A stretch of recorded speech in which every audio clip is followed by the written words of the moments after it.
Et pourquoi devrais-je vous écouter? Robert, boucle là. Ok. Si je ne suis plus digne d'appartenir à cette famille, qu'on me le dise très clairement, ok? Tu as vu ça?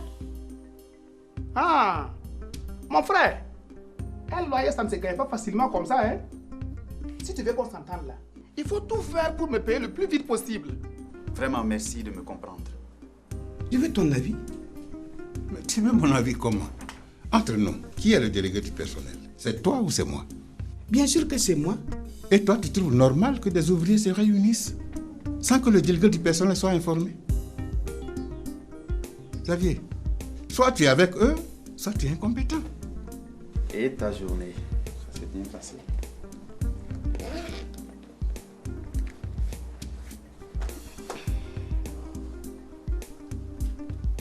Bon, arrête, range ça.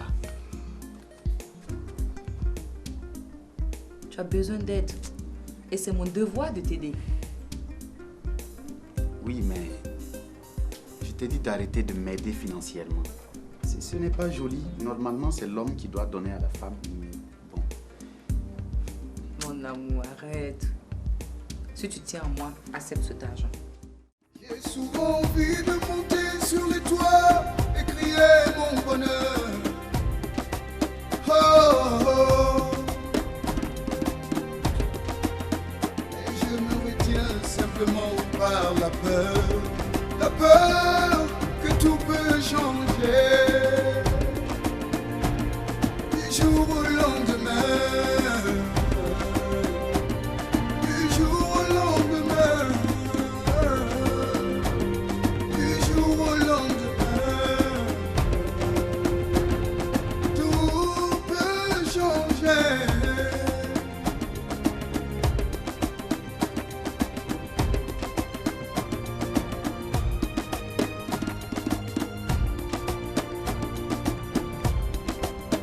Et même quand me perd sans nombre, et sur mon chemin, rien que des ombres, je me donne l'espoir que tout peut changer. Du jour au lendemain, du jour au lendemain, du jour au lendemain.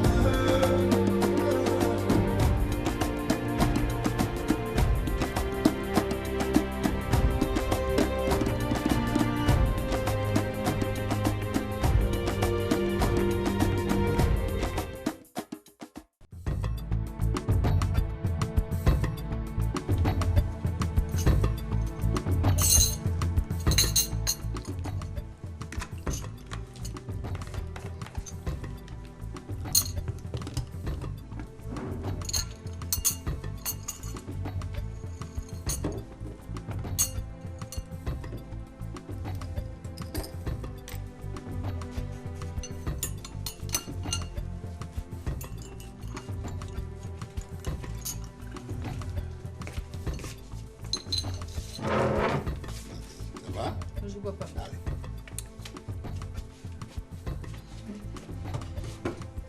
Merci.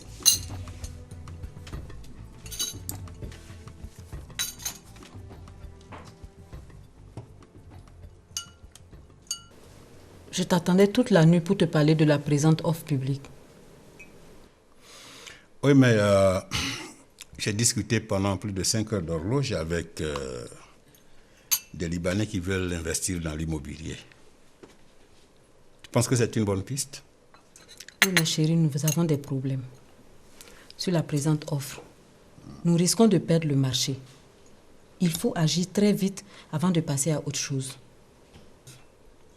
Ok, écoute, il ne faut pas t'inquiéter. J'ai instruit Xavier de prendre contact avec le responsable de la commission d'attribution de marché et de m'en informer. Tu sais, Xavier, c'est un incompétent. Il n'est que délégué des travailleurs, c'est tout. Et puis, quelle voix Xavier peut avoir pour convaincre le responsable de la commission d'attribution du marché? Aucune. Ok. Tu voudrais que je le fasse moi-même? Oui, exact. Tu sais que cette société tient qu'à nous deux, rien qu'à nous deux. Souviens-toi, moi je suis chargée de trouver les partenaires et toi tu es déployé à trouver le marché lorsque les partenaires sont connus.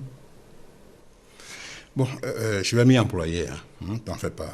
Je vais aller prendre mon petit déjeuner en haut, dans la chambre. Maxime, nous en reparlerons, sois-en sûr. Non, pas de problème. Je suis dispo. Il n'y a pas de problème, on va en reparler. Hein? Je suis là. Allez, ma fille.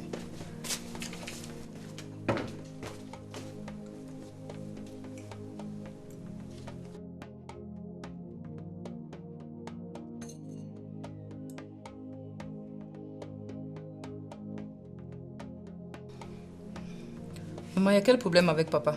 Tu as vu comment tu lui as parlé? Oui, mais ton père devient de plus en plus inconscient. Il pense que la société est développée à tel point qu'il ne risque aucun déclin. Mais non. Il faut que je le mette très vite sur les rails. C'est vrai que je ne comprends rien dans cette histoire de société, de recherche d'acquisition de marché. Tout ça me semble bizarre. Tu sais, ma fille, nous avons des problèmes. Mais j'ai quelque chose à te dire. Si tu t'engages dans une affaire, dis-toi que demain est un ennemi pour toi. Donc tu prends les dispositions pour que rien ne te surprenne. N'oublie jamais ça, c'est très important. Merci, maman. Et ton frère? Il doit être couché.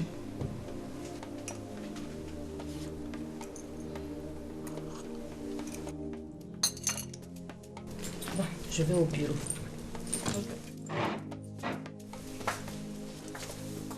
Pourquoi tu as arrêté comme un piqué comme ça? Excellente journée. Merci.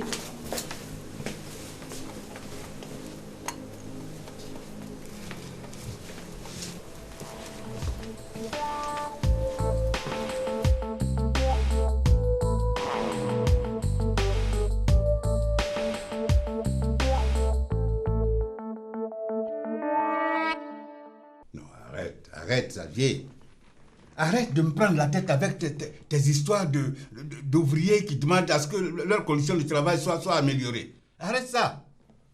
Moi-même qui les emploie là, mes conditions sont améliorées. Qui améliore mes conditions à moi? C'est juste pour te donner l'information sur ce qui s'est passé hier à la réunion. À quelle réunion? Il y a eu une réunion hier? Oui. Donc cette réunion-là s'est tenue. Xavier, attends, qu'est-ce que tu me veux? Qu'est-ce que tu me veux?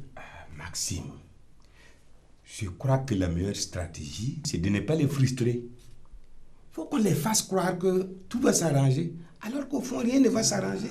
Écoute-moi, Xavier, écoute-moi bien. Parce que je ne pense même pas avoir assez de temps, assez d'énergie encore pour répéter ça. Si tu ne fais rien pour étouffer cette grève qui se prépare, tu en seras la première victime, je te préviens. On s'est compris? C'est compris. On s'est compris? Oui. Maintenant, que dit le responsable de la commission d'attribution de marché? Parce que là aussi, tu ne m'as pas fait le point jusque-là. Mais il ne prend pas mes appels. Xavier, est-ce que tu sais que c'est demain la date limite de dépôt des dossiers? Si. Mais alors? Oui, mais depuis hier, je l'appelle, il ne prend pas. Mais il ne prend pas. Il ne prend pas tes appels. Tu ne peux pas prendre tes pieds là pour aller à son bureau. Tu ne connais pas son bureau? Je connais. Tu connais son bureau ou tu ne connais pas? Je connais. Allez, lève-toi, quitte ici. Quitte ici! C'est quoi tout ça là à la fin?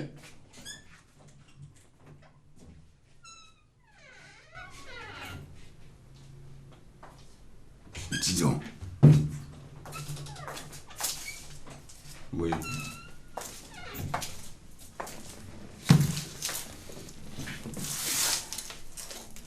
Oui. J'ai une mauvaise nouvelle. La route que nous avons récemment bitumée, mais elle s'est dégradée sur au moins 2 kilomètres. Donc il faut qu'on fasse une réunion urgente et déployer du personnel et un budget sur ce tronçon. Moi, je ne comprends pas.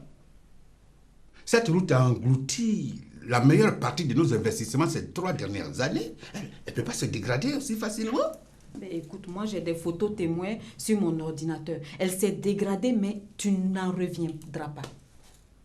Et cette route va nous prendre au moins 2,5 milliards. Ça veut dire qu'il nous faut un marché pour pouvoir préfinancer les travaux de réparation. Parce que sinon, nos fonds en banque, ni même un éventuel prêt ne pourra rien arranger.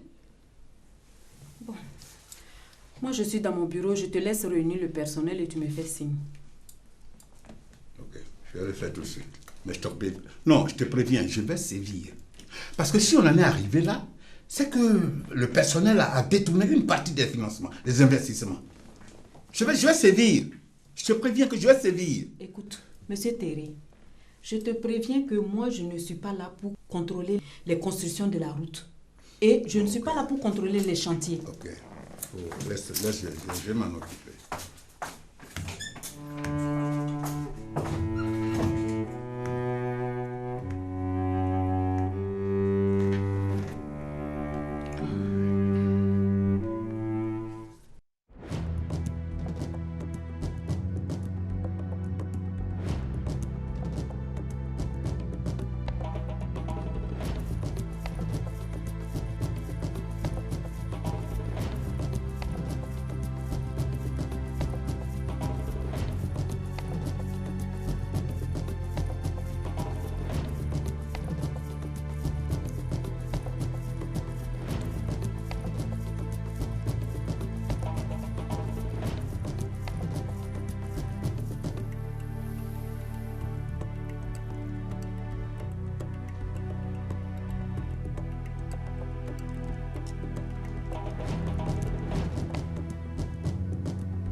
On dit quoi? Ça va et toi? Bien. Dis, tu n'es pas sorti ce matin? J'ai pas envie. En plus, je n'ai nulle part où aller. Cédric n'est pas chez lui non plus. Cédric. Tu sais, je vois en lui un leader. Peut-être parce que je l'ai déjà surpris parlant de ses ambitions de manière fou. Mais je pense qu'il est déterminé à se battre jusqu'au bout. Je suis d'avis. Cédric vient d'une famille très pauvre. Et il se bat très bien pour s'en sortir. D'ailleurs, c'est ça qui m'a fasciné chez lui.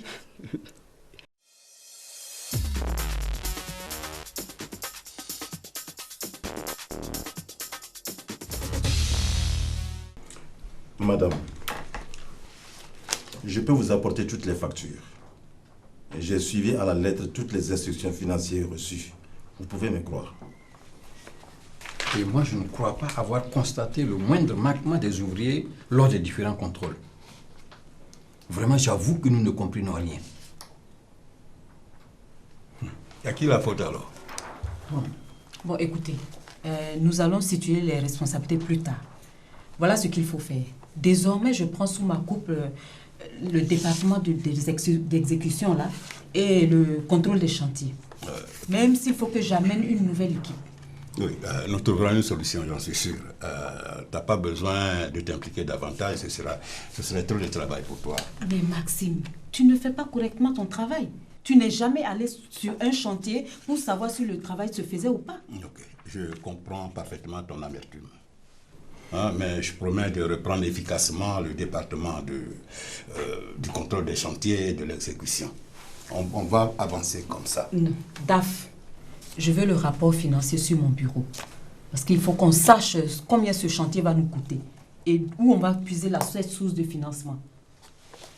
Vous avez 24 heures. Je vous remercie, monsieur.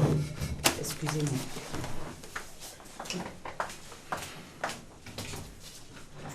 Bon, écoutez, le mot d'ordre reste le même et il ne changera jamais. Alors, si un seul d'entre vous s'avise à toucher un mot à mon épouse, ce sera son dernier contrat dans une société dans ce pays. Vous disposez.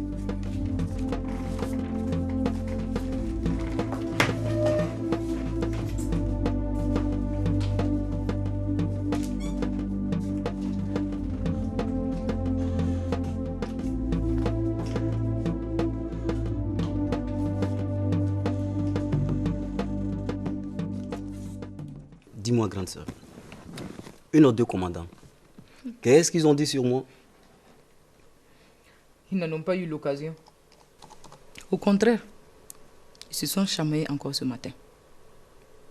Et très remontés, Papa est monté dans sa chambre prendre son déjeuner. Si seulement j'avais assez les moyens pour me tirer de cette famille. Quoi? Tu ne le penses pas réellement? Écoute, cette famille me saoule. Nos parents sont tellement obsédés par la recherche de l'argent qu'ils oublient d'être des humains et de vivre sans stress ni peur de devenir pauvres. Tu comprends ça? Je suis d'accord. Mais attends, c'est pas pour autant qu'on doit les oublier. Ils resteront nos parents, quoi qu'il advienne. Et tu sais, n'oublie pas qu'ils se sont beaucoup battus pour avoir cet argent. Et ils ne supporteront pas aussi d'être pauvres hein, en bas de l'échelle. De quel bas de l'échelle tu parles?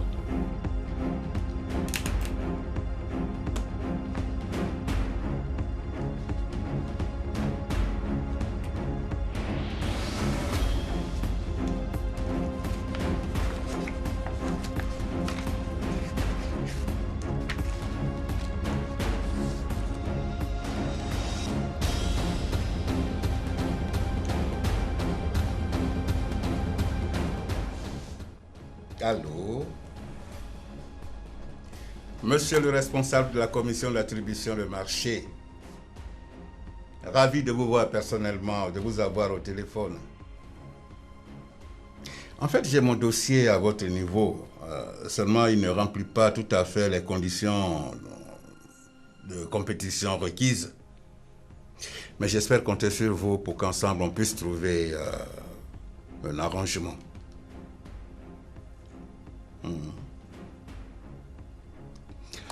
Ravi de savoir que vous vous déployez pour nous. Pour le moment, nous connaissons les origines de sa famille. Mais papa reste assez flou sur ses origines. Il descend d'une famille royale qu'on ne connaît jamais. Hein? Il refuse qu'on parte au village sous prétexte qu'il y a des sorciers. C'est bidon tout ça. Si j'étais toi, je ferais mieux d'oublier cette parenthèse de la vie de papa.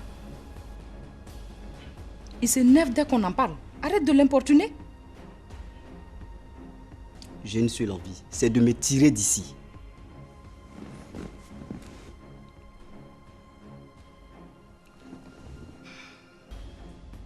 Revoir à la baisse mon offre n'arrange pas du tout mes affaires, mais je veux absolument, j'ai besoin de ce marché pour conforter ma place de première entreprise BTP dans le pays, vous voyez. Ok. Ça vous dirait un dîner d'affaires à 20h ce soir? Comme ça, je verrai ce qu'il y a lieu de faire, quoi. Ok. Je fais alors comme vous dites. Voilà. Tout de suite, j'envoie mon chauffeur vous voir à votre bureau. C'est ça. Merci. D'accord.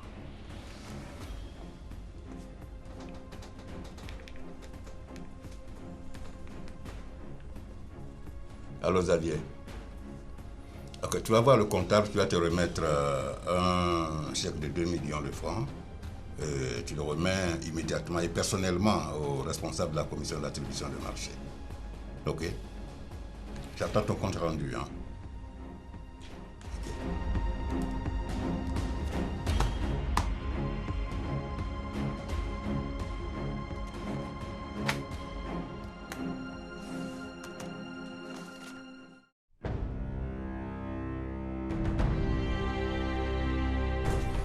Je suis M. Eba Damani, ministre délégué aux travaux publics. Enchanté, monsieur le ministre. Maxime Terret, époux de Francine Terret, directeur de la société. Ah, vraiment enchanté de votre connaissance. Je vous souhaite la bienvenue. Merci encore. J'espère surtout que cette collaboration naissante ne s'arrêtera pas en si bon chemin. Oh, je l'espère aussi. Merci. Ok.